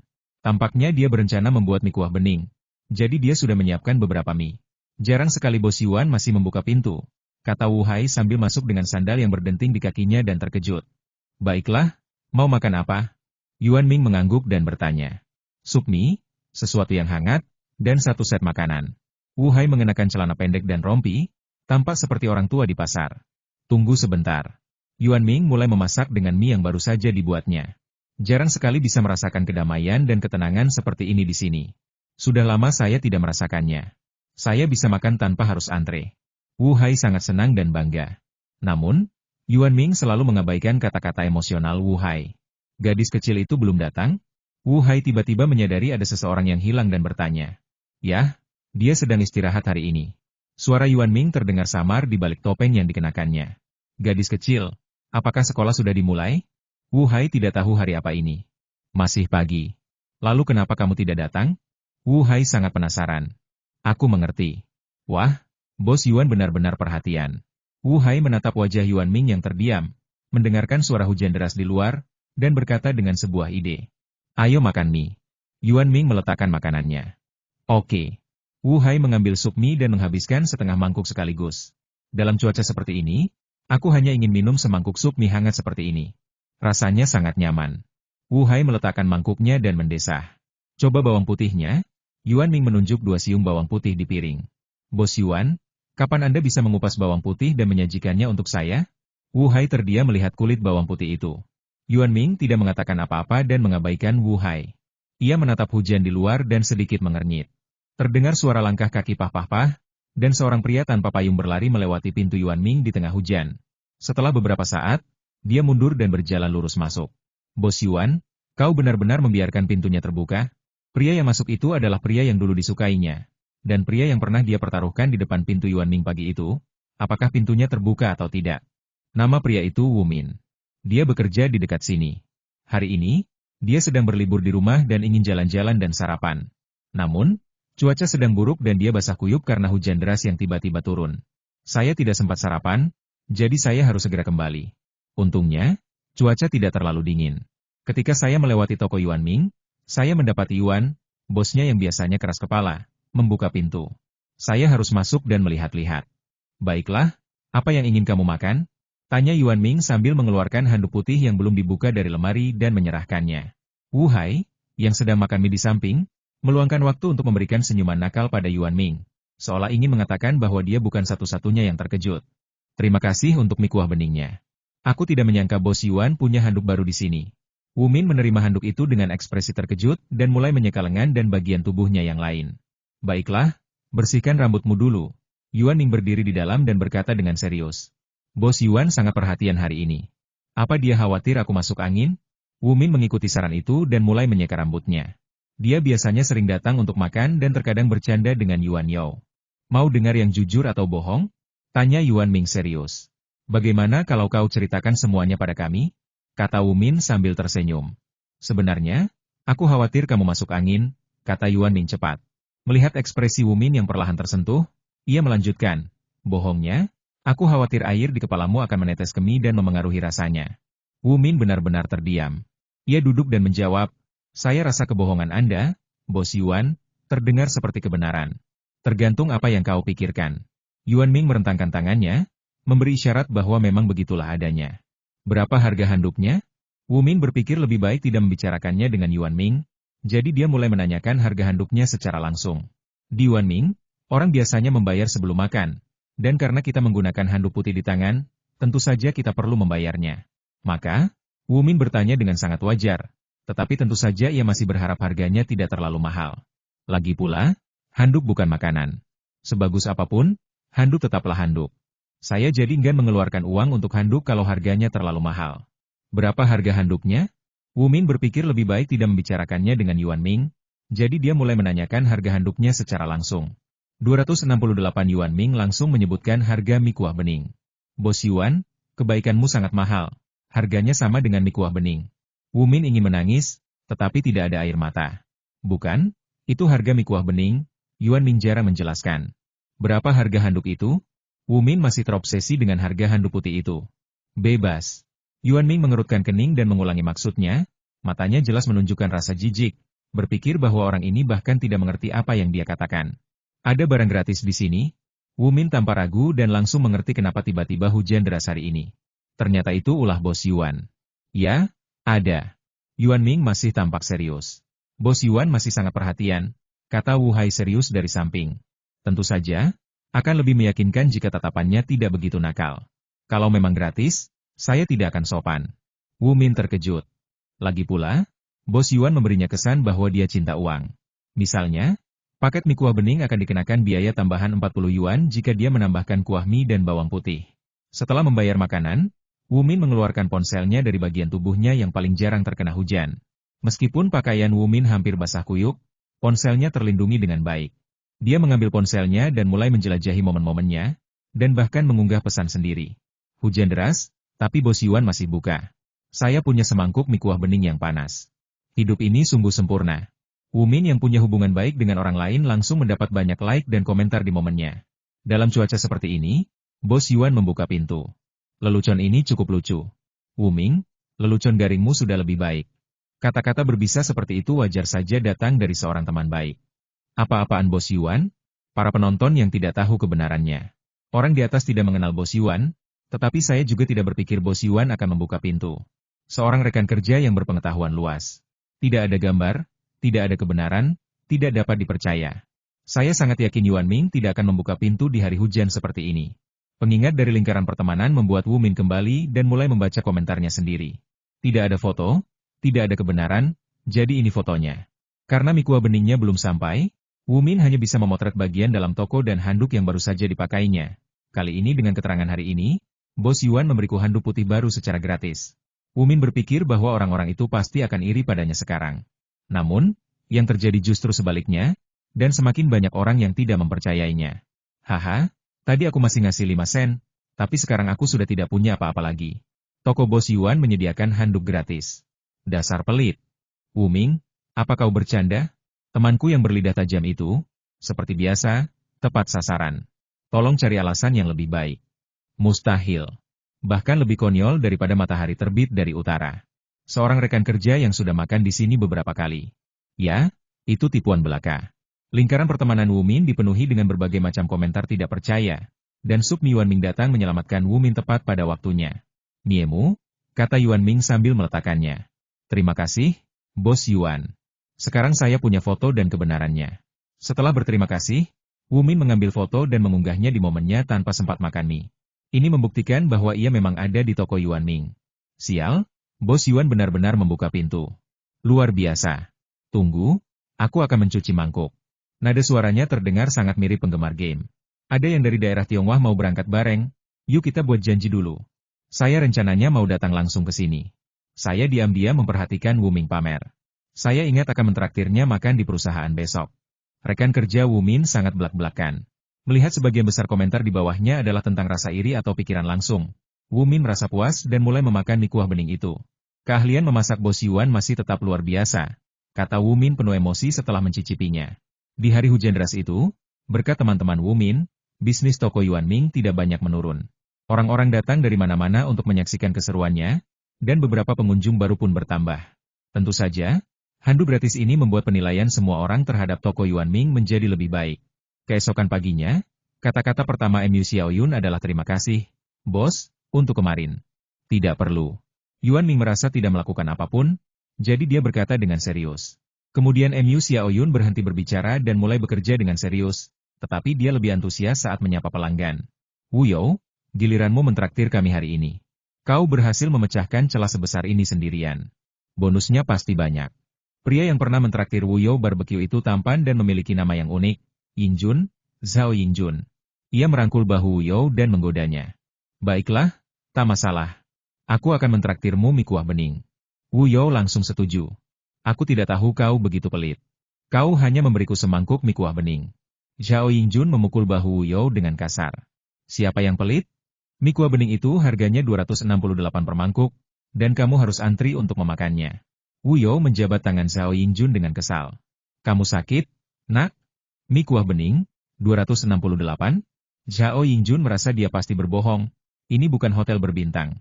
Apakah ini hotel berbintang? Apakah kamu berencana menginap di hotel berbintang dengan bonusmu? Zhao Yinjun tiba-tiba bertanya dengan heran. Kau terlalu banyak berpikir. Tokonya cuma kecil di dekat sini, tapi makanannya sungguh lezat. Wu You tak kuasa menahan air liurnya ketika membayangkan kuah bening dan lezat dari mie kuah bening dan mie kenyalnya. Kau tahu aku tidak suka mie. Melihat tatapan penuh kerinduan Wu You, Zhao Yinjun yakin dan hanya bisa mengingatkannya. Tidak apa-apa. Hari ini aku akan mengajakmu melihat mie yang benar-benar lezat. Mau ikut? Wu You tidak terlalu peduli. Ia melambaikan tangannya dan berkata dengan bangga. Apakah kamu yakin ingin mengundangku untuk ini? Wu You adalah sahabat Zhao Yinjun di perusahaan. Melihat Wu You seperti ini, Zhao Yinjun juga merasa sedikit penasaran. Katakan saja padaku, kau mau pergi atau tidak? Kalau kau pergi terlalu malam, kau tidak akan sempat makan. Wu You menarik Zhao Yinjun dan bertanya langsung. Pergilah, karena kau mentraktirku, aku akan memberimu sedikit muka. Zhao Yinjun setuju dengan enggan, tetapi dia tetap tidak punya ekspektasi terhadap mie itu karena dia memang tidak suka mie. Menjelang waktu pulang kerja, Wu You mendesak Zhao Yinjun untuk bergegas. Bukannya Zhao Yinjun ingin makan, melainkan seperti ingin mati saja. Wu You terus mendesaknya hingga mereka hampir sampai di toko. Banyak sekali orangnya, kata Zhao Yinjun sambil melihat antrean panjang itu. Kita datang pagi-pagi sekali hari ini, jadi cuma 11 orang. Kita bisa makan sebentar lagi kalau antri, kata Wu You sambil menarik Zhao Yinjun ke depan. Yang di barisan depan adalah Wu Hai, seorang pria lusuh berkumis tipis. Ketika melihat seseorang berbaris di belakangnya, dan ia mengenalinya, ia langsung berkata, Wu You ada di sini, kenapa kau mengganti orang? Sambil berkata demikian, dia menunjuk ke arah Zhao Yinjun. Ini rekan saya. Saya yang mentraktir Anda hari ini, kata Wu You dengan bangga. Dulu, Wu Hai selalu mengkritiknya, mengatakan bahwa dia hanya punya pacar dan tidak punya rasa kemanusiaan terhadap lawan jenis. Jadi hari ini Wu You secara khusus menyebutkan bahwa dia akan mentraktir mereka semua. Itu pasti bonus. Kata Wu Hai tepat sasaran. Ya, tapi aku yang traktir. Wu You bereaksi cepat. Itu tetap bonus, Wu Hai melanjutkan dengan nada sarkastis. Apakah sekarang giliran kita? Zhao Yinjun tiba-tiba menyela. Ternyata sebelum mereka menyadarinya, giliran mereka sudah tiba. Biar ku jelaskan dulu. Aku hanya akan mentraktirmu semangkuk sup mie bening. Aku tidak mampu membeli yang lain. Wu You mengoceh kepada Zhao Yinjun yang baru saja duduk. Aku tahu, nak. Aku tidak tahu berapa bonusmu. Jangan khawatir, kalau benar-benar 268, aku tidak akan membunuhmu, kata Zhao Yinjun dengan cerdik. Kalau kau tidak percaya padaku, lihat saja ke belakang, kata Wu You dengan sedih, sambil menunjuk ke dinding di belakangnya. Baiklah, tidak masalah. Zhao Yinjun menoleh ke belakang. Harga pada daftar harga membuat Zhao Yinjun merasa bahwa bosnya pasti lupa menambahkan titik desimal, atau dia orang yang sangat kejam. Mungkinkah 108 helai rumput Jinling ini Artemisia selengensis? Zhao Yinjun telah melakukan perjalanan bisnis ke Jinling selama beberapa bulan, dan bulan-bulan itu masih tak terlupakan, jadi dia tak bisa menahan diri untuk bertanya. Seharusnya begitu. Kau mau makan itu? Tanya Wu You waspada. Tidak, aku ingin makan udang. Wu You menghela napas lega ketika Zhao Yingjun baru saja berkata tidak, tetapi kata-kata berikutnya langsung membuat Wu You murka. Tidak. Wu You menolak dengan tegas, hampir menutupi dompetnya. Bercanda? Ya? Bonus ini harus diserahkan. Aku harus bayar makan sup mie bening dengan biaya hidupku sendiri. Kalau aku traktir dia makan udang, aku bisa bangkrut. Sepiring harganya 1.288. Kurasa aku tidak mampu membelinya. Kamu yang traktir? Kata Zhao Yingjun langsung, seolah tidak mendengar penolakan Wu You. Haha, Bos Yuan, 2 mangkuk mie kuah bening saja, tidak ada yang lain. Wu You mengabaikan Zhao Yingjun dan langsung memesan makanan, dan tidak meminta yang lain. Wu Zhou, kita sudah bersaudara selama beberapa tahun. Rasanya kurang pantas kalau kamu tidak mentraktir kami sepiring udang, kata Zhao Yingjun sambil tersenyum. Benar sekali, Wu Zhou, kamu terlalu pelit. Wu Hai di samping juga ikut angkat bicara untuk mendukung. Kumis kecil, kenapa kau tidak mengundangnya? Wu You menoleh dan berkata kepada Wu Hai sambil menatapnya dengan samar. Tidak, aku hanya memesan satu untuk diriku sendiri. Wu Hai menyeringai, memperlihatkan deretan gigi putihnya. Bagaimana kalau kita masing-masing membayar setengahnya? Zhao Yingjun terus menyarankan. Sudah disepakati kalau mie kuah bening adalah mie kuah bening. Saya orang Yuan Ming, sama seperti Bos Yuan. Wu You mulai menutupi dompetnya diam-diam dan berkata dengan wajah tegas. Lupakan saja. Bos, apakah udangmu benar-benar udang? Zhao Yingjun memutuskan untuk bertanya terlebih dahulu sebelum mengambil keputusan. Itu ekor burung phoenix? Yuan Ming mengangguk. Mungkinkah benar-benar ada udang berekor phoenix? Gumam Zhao Yingjun sejenak, lalu tiba-tiba berkata, tolong beri aku seporsi udang berekor phoenix. Kamu gila? Gajimu cuma 30.000. Wu You menatap Zhao Yingjun dengan heran. Baiklah, aku ingin membuktikan sesuatu, kata Zhao Yingjun serius. Oke, tapi aku harus mencobanya. Lebih dari 1.000 udang, wow. Wu You melihat Zhao Yingjun sedang dalam suasana hati yang buruk dan mengatakan sesuatu yang sengaja dibesar-besarkan. Kamu hanya bisa makan satu. Zhao Yingjun melirik Wu You dan langsung setuju. Pelit banget sih. Aku bahkan traktir kamu mie kuah bening. Wu You biasanya pendiam saat pemrograman, tapi dia mulai bergumam begitu sudah terbiasa dengan programnya. Zhao Yingjun tidak mengerti mengapa pria dewasa suka mengomel. Terkadang ia berharap ia tidak terlalu akrab dengan Wu You, agar kata-katanya tepat. Udang-udang di toko Yuan Ming baru mulai diolah hari ini. Bahkan, udang-udang tersebut bisa dijual saat Yuan Ming menguasai keterampilan mengukirnya. Namun, Yuan Ming secara langsung menolak untuk membuka blokir sistem tersebut. Yuan Ming, yang baru saja mempelajari keterampilan mengukir, seperti Suju yang tiba-tiba memperoleh kekuatan batin selama 1 dekade. Ia memiliki kekuatan batin, tetapi tidak tahu bagaimana menggunakannya. Meskipun kondisi Yuan Ming jauh lebih baik dan keterampilan mengukir tampaknya sudah ada sejak lahir, ia masih perlu mengasah keterampilannya hingga mencapai tingkat penguasaan. Inilah keterampilan mengukir yang paling tinggi. Sekarang Yuan Ming merasa keterampilan mengukirnya sebanding dengan keterampilan memasaknya, jadi dia membuka blokirnya.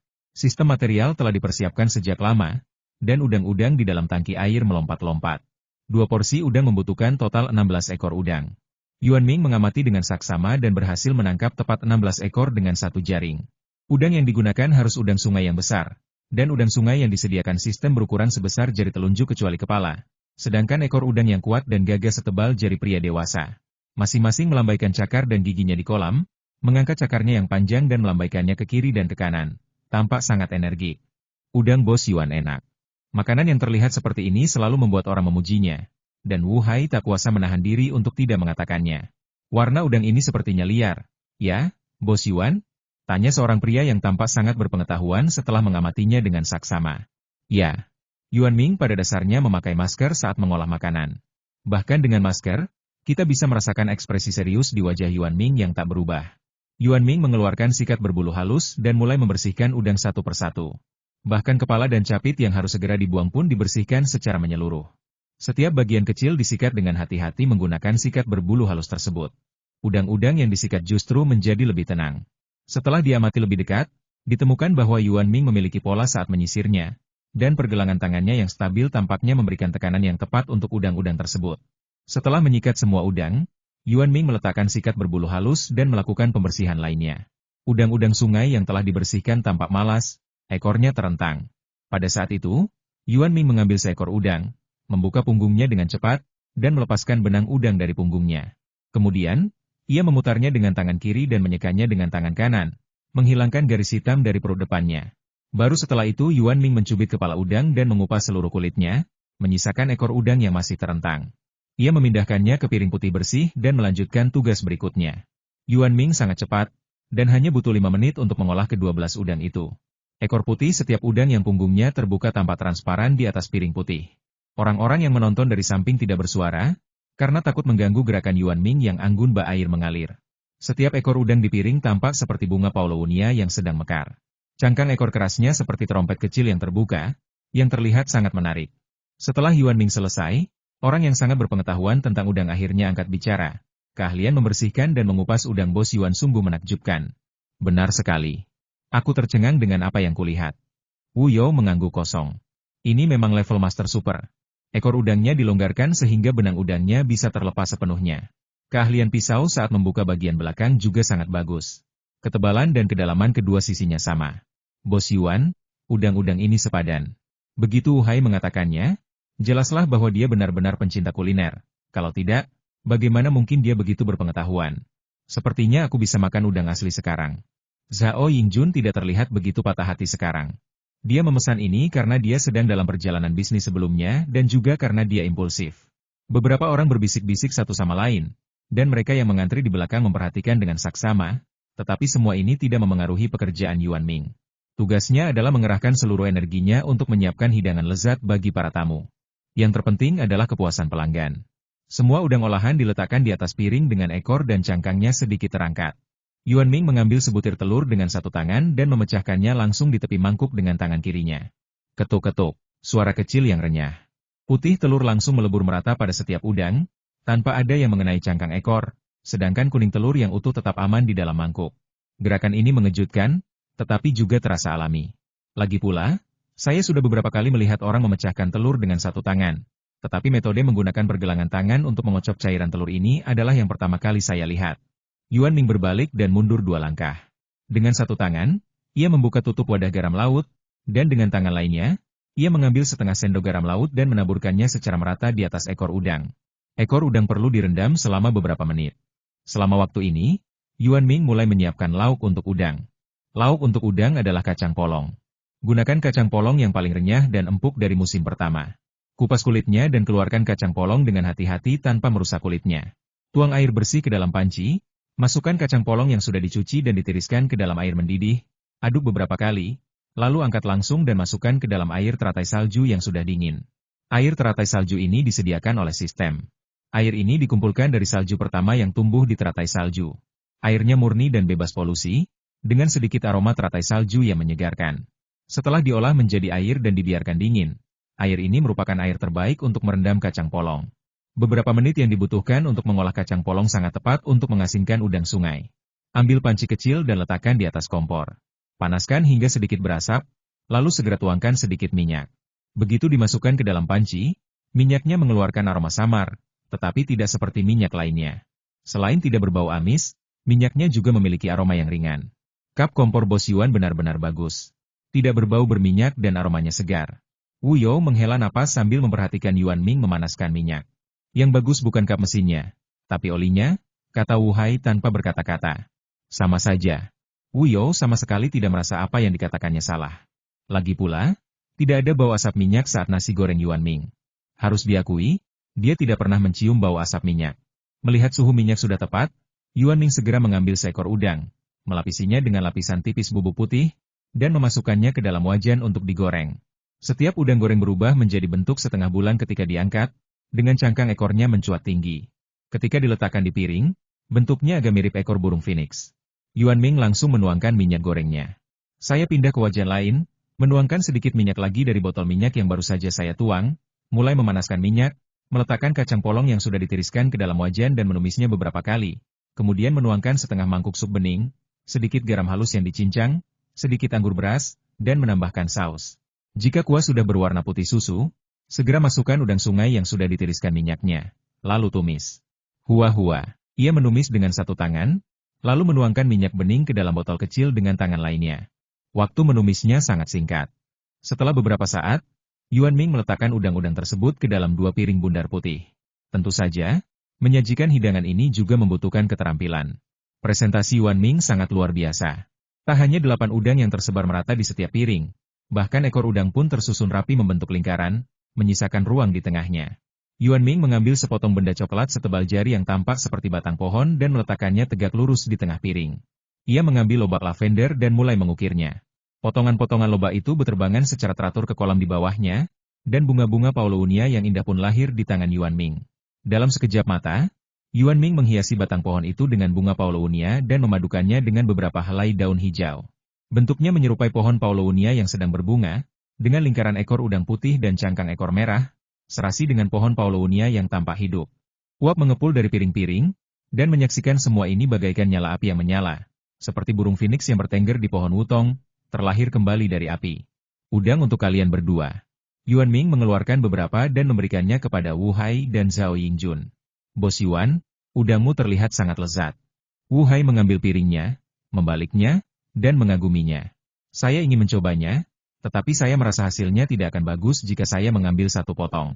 Zhao Yingjun memandangi keseluruhan karya yang indah dan halus itu, tetapi tidak tahu harus mulai dari mana. Tidak apa-apa. Kalau kamu tidak mau makan, aku akan membantumu, kata Wu You yang sedang meneteskan air liur sambil memperhatikan dari samping. Terus terang. Tidak perlu, aku akan mengambil sumpit pertama. Dia mengambil seekor udang dengan sumpitnya. Zhao Yingjun pernah menjalin hubungan saat sedang dalam perjalanan bisnis. Bisa dibilang udang itu yang membuatnya sukses sekaligus menghancurkannya. Karena itu, ia punya perasaan khusus terhadap hidangan udang itu. Kalau tidak, ia tidak akan memesan hidangan seharga lebih dari 1.000 yuan. Udang pada sumpit berwarna putih di bagian depan, dan semakin dekat ke cangkang ekor, warnanya menjadi semakin merah, seperti merah menyala seperti api. Masukkan ke dalam mulut Anda dan gigitlah. Udangnya empuk dan lembut. Yang terbaik adalah rasanya yang sangat lezat, tetapi memiliki aroma yang ringan, seperti aroma beberapa bunga. Saat dikunyah dengan saksama, Anda akan merasakan daging udang yang berpadu dengan beragam rasa. Perpaduan rasa ini tak hanya menghilangkan rasa manis udang itu sendiri, tetapi juga menonjolkannya. Yang kurang hanyalah bau amisnya. Tidak hanya bentuknya seperti ekor burung phoenix, rasanya juga segar dan manis seperti ekor burung phoenix. Zhao Yingjun menggigit udang itu dan merasakan luapan emosi yang tak terbendung. Enak banget, ngapain juga ngomong panjang lebar? Gimana kalau aku makan lagi?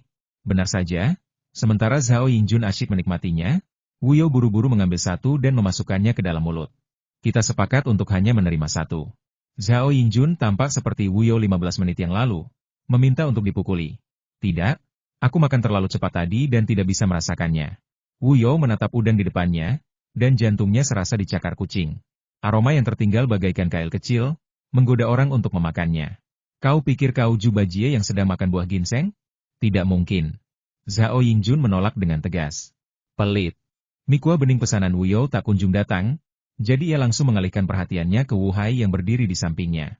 Wu Hai sangat sensitif dan langsung menyadarinya. Ia meraih piring itu dan menyeretnya sambil berdesis, berkata, aku tidak mengenalmu dengan baik. Kami hanya mengobrol. Wu You langsung menunjukkan bahwa Wu Hai baru saja menggodanya. Itu hanya ilusi. Wu Hai menyangkalnya dengan tegas, lalu menoleh dan mulai memakan udangnya. 2 porsi mie kuah bening. Tepat saat Wu You sedang melihat-lihat, Yuan Ming membawakan mie kuah bening. Makan saja mie, jangan pikirkan udangnya. Zhao Yingjun mengambil semangkuk mie kuah bening dan menyerahkannya langsung kepada Wu You. Akulah yang mentraktirmu mie, kata Wu You dalam hati. Itu karena kamu menerima bonus. Zhao Yingjun mengatakan semuanya. Baiklah, aku akan makan mie. Wu You terdiam sesaat. Ia mengambil mie kuah beningnya dan menyesapnya 2 kali. Ia merasa jauh lebih tenang. Setidaknya ia masih punya mie kuah bening yang lezat untuk dimakan. Zhao Yingjun mengambil mie kuah beningnya, memandanginya dari kiri ke kanan, mencium wanginya, lalu menyingkirkannya dan mulai memakan udang dengan gembira. Bahkan jika dikunyah perlahan, 8 udang itu tidak akan lama habisnya. Saat ini, Wu You sudah asyik menyantap mie kuah beningnya. Zhao Yingjun masih sangat bimbang. Lagi pula, dia memang tidak suka makan mie. Mau dimakan atau tidak, itu masalah. Mie-nya mengepul, dan Zhao Yingjun mengaduknya dengan sumpit. Aroma mie yang harum pun tercium, sungguh menggugah selera. Tentu saja, Zhao Yingjun masih bimbang. Lagi pula ia sebenarnya tidak suka makan mie. Saya melihat sekeliling dan mendapati semua orang makan dengan lahap. Melihat piring kosong yang sekarang hanya ada ukiran di atasnya, Zhao Yingjun mendesah, Bos Yuan, udang di piringmu terlalu sedikit. Hanya 8. Seharusnya setidaknya ada 20. Zhao Yingjun memandang Yuan Ming di samping dan mengeluh. Bunganya bisa dimakan. Yuan Ming mengabaikannya dan menunjuk ke arah bunga lobak hias. Bagaimana cara memakannya? Makan mentah-mentah, kata Zhao Yingjun ragu-ragu. Ada sup di dasar piring, kamu bisa mencelupkannya, Yuan Ming mengingatkan. Benarkah? Zhao Yingjun ragu-ragu dan mengambil bunga Paulownia ungu pucat dengan sumpit. Bunga Paulownia ini tampak seperti bunga asli dan memancarkan aroma segar. Kelopaknya tampak sehalus dan setransparan satin, dan benang sari di dalamnya terlihat jelas. Ketika dia mengambilnya dengan sumpit, ternyata ada bekas sumpit di atasnya. Melihat ini, Zhao Yingjun tidak berani memakannya. Tong, ting, ting, ting. Istirahat dulu bosku. Lanjut ke video berikutnya dan jangan lupa like dan subscribe channel ini ya. Nyalakan lonceng notifikasi agar kamu tidak ketinggalan video-video terbaru dari kami, Tong, ting.